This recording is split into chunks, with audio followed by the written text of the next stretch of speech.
So, Chris, how did you get started with the project?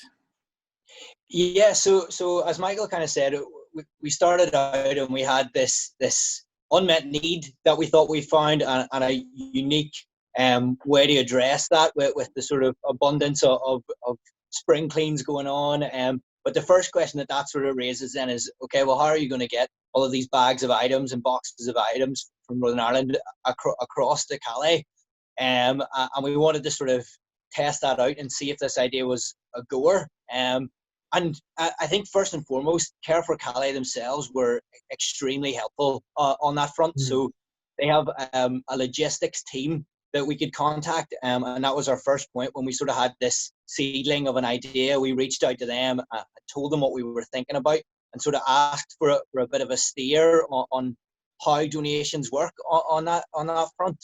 And they pointed us in the direction of one of their local points of contact, Nigel Graham in Dungannon. I think we're going to chat a bit more about him soon, but he was really helpful as well. And he's someone that regularly goes over and visits and actively supports the camps on the ground. And when he does that, he brings the donations with him. But given the lockdown at the minute, he's been arranging regular shipments himself over from Northern Ireland via the south of England. And so we just reached out to him and we tied in with him, and we checked whether he had any shipments coming up that we could sort of tag along with and join in. And that was really helpful. It meant that we'd connected with people who knew the logistics of how this all worked rather than us having to source that out ourselves. And that really helped us.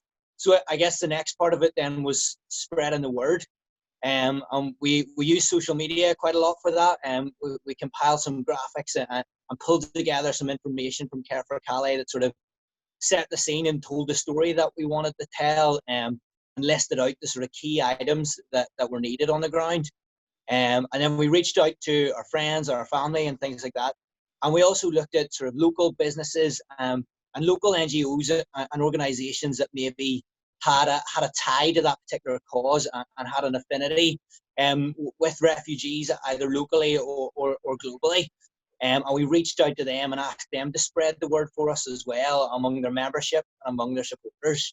And that was sort of, that really helped. We got some responses from all over Northern Ireland. And the next point was then to just sort of coordinate those donations. So between us, we had a few different donation points where people could social distance and drop the donations themselves off at houses and things like that if they were doing essential journeys in that area, or we arranged to sort of collect them from doorsteps as well. And between that then, things came together a lot more smoothly on the logistics front than we maybe sort of imagined when we first started out, and we were really grateful for the support that we got on that. Excellent.